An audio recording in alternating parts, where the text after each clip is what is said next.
Morning, mahal kong mga kaibigan. Mayroon po akong nakitang nakaupo din sa tabi ng kalsada at siya po ay humihingi ng pambili ng pagkain. At ito po siya, oh. Yan, oh.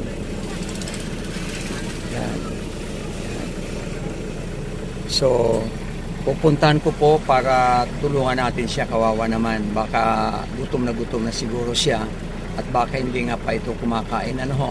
So, pupuntahan po natin para bigyan natin ng kahit kaunting halaga para pambili ng pagkain. Ano po?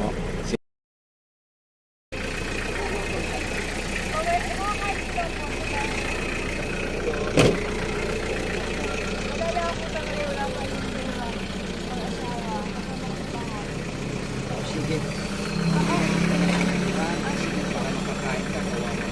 Sige ha, ibili mo ng pagkain yan ha.